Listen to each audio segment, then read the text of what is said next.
சிவாய மகா பெரிவா துடிகளே சரணம். மைண்ட்ஸ்பியர் நேயர்கள் அனைவருக்கும் என்னுடைய பணிவான வணக்கங்கள். எல்லாரும் நல்லா பொங்கலை செலிப்ரேட் பண்ணியிருப்பீங்கன்னு நினைக்கிறேன். என்னுடைய பொங்கல் நல்வாழ்த்துக்கள். மைண்ட்ஸ்பியர் சேனலுக்கு சப்ஸ்கிரைப் செய்த அனைத்து நல் உள்ளங்களுக்கும் என்னுடைய மனமார்ந்த நன்றிகள். இன்றைக்கி இந்த பதிவில் நம்ம என்ன பார்க்க போகிறோம் அப்படின்னா, நம்மளுடைய மனதை நம்ம எப்படி வலிமையாக்குவது. ஏன்னா நிறைய பேர் கேட்குற கொஷின்ஸ் என்ன அப்படின்னா, என்னால் ஏமாற்றிட்டாங்க, இப்போ அதுலேருந்து நான் என்னால் வெளியில் வர முடியல, நான் எப்படி வெளியில் வர்றது, நீ தான் எல்லாம், உனக்கு தான் நான் செய்வேன், உனக்கு தான் அப்படின்னு சொல்லி நிறைய மக்களை நிறைய பேர் ஏமாத்துறாங்க. அது உண்மைன்னு நினச்சி அவங்களுக்காக வாழ்ந்து திரும்பி அவங்க இதே டயலாக் மாற்றாமல் வேற ஒருத்தவங்கள்ட்ட பேசுகிறத நம்ம கேட்கும்போது நம்ம மனது உடஞ்சி போயிடுது. நம்மளால் அதை ஏற்றுக்கவும் முடியல. ரொம்ப ஈஸியாக ஏமாற்றிடுறாங்க. காசு விஷயமா இருக்கட்டும், பண விஷயமா இருக்கட்டும், இல்லை எல்லா விஷயத்துக்குமே ஆல்டர்னேட்டிவ் ஆப்ஷன்ஸை தேடி போய்கிட்டே இருக்கிறாங்க. நம்ம மனது சில சமயம் உடஞ்சி போயிடுது. அப்போது நம்மளால் வாழ முடியுமா அப்படின்னு கேள்வி கேட்குற அளவுக்கு நம்ம நிலைமை இருக்குது அப்படின்னு சொல்லிட்டு ஒரு சிலர் ஃபீல் பண்ணுறாங்க. இதுக்கு நம்ம என்ன செய்யணும் அப்படின்னா, அடுத்தவங்களை ஒரு கட்டத்தோடு நிறுத்திக்கிறது நல்லது.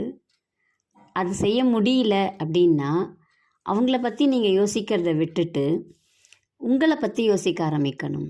அந்த செல்ஃப் லவ் அப்படிங்கிறது இருக்கணும். நம்மளை நம்ம நேசிக்க ஆரம்பிக்கணும்.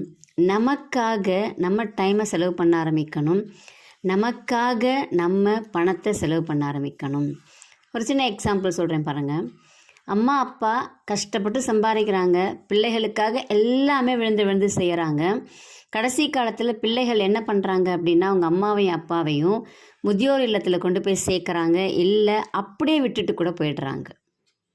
இது நம்மளுடைய தவறு. நம்ம என்ன பண்ணியிருக்கணும் அப்படின்னா, ஒரு காலகட்டம் வரைக்கும் பிள்ளைகளுக்கு செஞ்சோமா, அடுத்துக்கடுத்து நமக்காக நம்ம சேர்த்து வைக்கணும், நமக்காகன்னு நம்ம வாழ்ந்திருக்கணும். நிறைய பேர் நம்ம செய்யறது இல்லை. என்னையும் சேர்த்து தான் நான் சொல்கிறேன். நிறைய பேர் நமக்காக நம்ம யோசிக்காமல் விட்டுடுறோம். அதை அடுத்தவங்க அட்வான்டேஜாக எடுத்துக்கிட்டு அவங்களுக்கு ஏற்ற மாதிரி மாற்றிக்கிறாங்க. நீங்கள் செஞ்சீங்கன்னு சொல்கிறதுக்கு கூட அவங்களுக்கெல்லாம் வாய் வராது. நீங்கள் யாரோ அப்படிங்கிற மாதிரி மறைச்சே பேசுவாங்க. அவங்களுக்கு தேவைன்னா யூஸ் பண்ணிக்குவாங்க. அவங்களுக்கு தேவை இல்லை அப்படின்னா தூக்கி போட்டுட்டு போகிறதுக்கு யோசிக்க கூட மாட்டாங்க. அப்படிப்பட்ட உலகம் இது. அப்போது அதில் நம்மளை மதிக்கணும். நமக்கு செஞ்சுக்கணும். நமக்கு எந்த அளவுக்கு நம்ம முக்கியத்துவம் கொடுக்க ஆரம்பிக்கிறோமோ அந்த அளவுக்கு நம்ம அடுத்தவங்களை எட்டக்க வைக்க ஆரம்பிப்போம். நீங்கள் அடுத்தவங்களுக்கு முக்கியத்துவம் கொடுக்க அடுத்தவங்க ஈஸியாக உங்கள் உள்ளார உங்களை ஏமாற்றிட்டு போவாங்க. இதுதான் இன்றைய காலகட்டத்தின் நிலைமை. இதை நம்ம விட்டு விலகணும். அப்போ நம்ம என்ன செய்யணும்? இப்போ அடுத்தவங்களை பற்றின எண்ணம் உங்களுக்கு வருதா? அவங்க நம்பர் எல்லாத்தையும் டெலீட் பண்ணுங்கள். ட்ரூ காலர் வச்சுக்குங்க. அவங்க எப்போயாவது கால் பண்ணாங்கன்னா இவங்க தான் பண்ணுறாங்கன்னு தெரிஞ்சு எடுத்து அட்டன் பண்ணுங்கள். அப்படி ஒன்றும் அவசியம் இல்லைன்னு தூக்கி போட்டு போங்க. அவங்க உங்களை தூக்கி போடுறதுக்கு ரெடியாக இருக்கிறாங்க அப்படின்னும் போது நீங்கள் ஏன் கஷ்டப்படணும்? உங்கள் மனதை வலிமையாக்கணும் அப்படின்னா உங்களை பற்றின சிந்தனை மட்டுமே உங்களுக்கு இருக்கணும். இதை செய்ய ஆரம்பிச்சிட்டிங்க அப்படின்னா எல்லாமே உங்களுக்கு சந்தோஷமாக இருக்கும். கொஞ்சம் கஷ்டம்தான், ஆனால் முயற்சி செய்யுங்க. உங்களை ஏமாற்றினவங்க முன்னாடி, யாருக்காக உங்களை அவங்க ஏமாற்றினாங்களோ அவங்க முன்னாடி நீங்கள் ஜெயிச்சு காட்டணும்.